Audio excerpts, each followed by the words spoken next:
নমস্কার বন্ধুরা, মায়ের হেসেলে সবাইকে স্বাগত। আজকে আমি আপনাদের সঙ্গে একটা ডিমের রেসিপি শেয়ার করব। ডিমের তো বিভিন্ন রেসিপি আপনারা বাড়িতে খেয়েই থাকেন। এই রেসিপিটা একবার বাড়িতে ট্রাই করে দেখতে পারেন। আশা করি আপনাদের সকলের ভীষণ ভালো লাগবে। হাতে যদি সময় কম থাকে এই রেসিপিটা কিন্তু চটজলদি বানিয়ে নিতেও পারবেন। একদম খুব অল্প সময়ের মধ্যেই কিন্তু এই রেসিপিটা হয়ে যাবে। আজকে আমাদের রেসিপি ডিম ভাপা।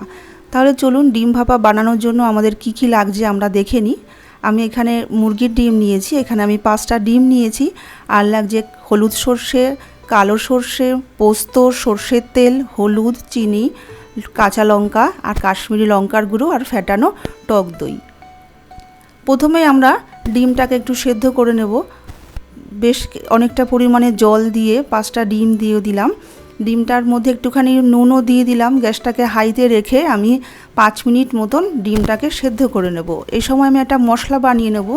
2 চামচ হলুদ সর্ষে, 2 চামচ পোস্ত আর 1.5 চামচ কালো সর্ষে আর একটুখানি নুন দিয়ে আমি মশলাটাকে ভালো করে বেটে নেব। ঝালের জন্য 3টে কাঁচা লঙ্কাও দিয়ে দিলাম। ভালো সুন্দর একটা স্মুথ পেস্ট তৈরি করে নেব। দেখুন ততক্ষণে আমার ডিমটাও সেদ্ধ হয়ে গেছে। 5 থেকে 7 মিনিট হাই ফ্লেমে কিন্তু ডিমটাকে সেদ্ধ করে নিলেই কিন্তু ফুল বয়েল হয়ে যাবে, হাফ বয়েল কিন্তু নয়। ডিমটাকে পুরো ফুল বয়েলই করতে হবে। এবার একটা বাটিতে আমি রুম টেম্পারেচারে থাকা জল নিয়ে কিছুক্ষণ একটু ডিমটাকে ঠান্ডা করে নিয়ে তারপরে ডিমটাকে খোসা ছাড়িয়ে নিয়েছি। এইবার আমি প্রত্যেকটা ডিমগুলোকে একটু কাট লাগিয়ে নেব যেন ডিমের মধ্যে তেল মশলাটা ভালো মতন ঢুকে যায়। এবার একটা ফ্রাই প্যান গরম করে নিয়ে আমি দিয়ে দিলাম একটু সর্ষের তেল। রান্নাটা কিন্তু অবশ্যই সর্ষের তেলে হবে, সাদা তেলে নয়। তেলটা গরম হয়ে গেলে আমি সামান্য একটু নুন দিয়ে দেবো যেন তেলটা গায়ে ছিটে না আসে। এবার ডিমগুলোকে দিয়ে দেবো আমি। ডিমগুলোকে একটু হালকা করে ভেজে নেব। আপনারা চাইলে কিন্তু ডিমটাকে সিদ্ধ অবস্থাতেও কিন্তু ভাপা করতে পারেন, কিন্তু হালকা করে ভেজে নিলে এর টেস্টটা কিন্তু বেশি ভালো আসে। আমি হালকা করে ভেজেই একটু ব্যবহার করি, আর ভাজবো না। দেখুন হালকা করে একটু ভাজা হয়ে গেছে, একটু লালচে কালার আসলেই আমি ডিমটাকে তুলে নেব। আমি ডিমটাকে তুলে সাইডে রেখে দিলাম। এবার যেই বাসনে আমরা ভাপাটা বসাবো আমি এখানে একটা স্টিলের টিফিন বক্স নিয়ে নিয়েছি। তারপরে যে মশলাটা আমি তৈরি করেছিলাম সেই মশলাটাকে আমি একটু ছেঁকে নেব। ছেঁকে নিলে দেখবেন একটা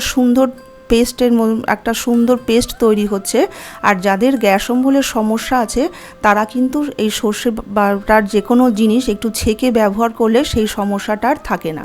দেখুন সুন্দর একটা স্মুথ পেস্ট তৈরি হয়েছে। আমি ছেঁকে নিলাম। বাটি ধোয়া জলটাও দিয়েও একটুখানি ছেঁকে নিলাম যেন মশলাটা আমার নষ্ট না হয়। তারপর এখানে ফ্যাটানো টক দই আমি 2 চামচ এখানে দিয়ে দিলাম। তারপরে দিয়ে দিলাম সামান্য একটু হলুদের গুঁড়ো আর দিয়ে দিলাম স্বাদ মতন একটু নুন। আর যেহেতু টক দই দিয়েছি ব্যালেন্সের জন্য সামান্য একটু চিনি দিলাম আর সামান্য একটু কাশ্মীরি লঙ্কা দিলাম কালারের জন্য। আপনারা না চাইলে নাও দিতে পারেন, কিন্তু দিলে কালারটা খুব সুন্দর আসবে। এরপর আমি এখানে দিয়ে দিলাম 2 চামচ, বড় চামচের 2 চামচ সর্ষের তেল। এবার সব কিছু দিয়ে ভালো করে আমি মিশিয়ে নেব। আমি যখনই সর্ষে বাটার কোনো জিনিস রান্না করি তখন কিন্তু সর্ষেটা আমি সবসময় ছেঁকে দিই। তাহলে কি হয়, গ্যাস অম্বলের সমস্যাটা কিন্তু আর থাকে না।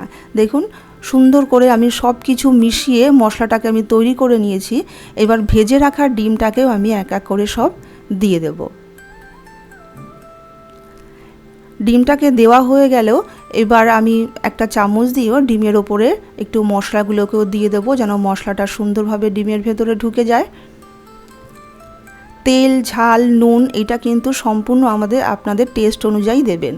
আর যে ডিম ভাজার যে একটু তেল ছিল সেই তেলটাকেও আমি একটু দিয়ে দিলাম। আর দিয়ে দিলাম কাঁচা পাকা লঙ্কাটা একটু চিড়ে দিয়েছি যেন ফ্লেভারটা খুব সুন্দর আসে। এবার টিফিন বক্সটাকে আমি বন্ধ করে দিলাম। এবার একটা কড়াইতে আমি বেশ খানিকটা পরিমাণে জল দিয়েছি। এবার একটা স্ট্যান্ড আমি একটু উল্টে বসিয়ে দিলাম। আর টিফিন বক্সটা ঠিক এতটা পরিমাণ ডুবে যাবে এরকমভাবে জলটা দিতে হবে। এইবার একটা ঢাকনা দিয়ে গ্যাসটাকে মিডিয়াম করে আমি মিনিমাম 10 থেকে 15 মিনিট একটু ফুটিয়ে নেব। 10 থেকে 15 মিনিটের মধ্যে ফোটালেই কিন্তু আমাদের তৈরি হয়ে যাবে ডিম ভাপা। দেখুন 10-15 মিনিট হয়ে গেছে। আমি এবার গ্যাসটাকে বন্ধ করে দেব। এবার একটু ঠান্ডা করে নিয়ে আমি টিফিন বক্সটাকে খুলব। দেখুন কত সুন্দর হয়েছে বন্ধুরা। আশা করি আপনারা দেখলেই বুঝতে পারছেন চটজলদি একটা রেসিপি।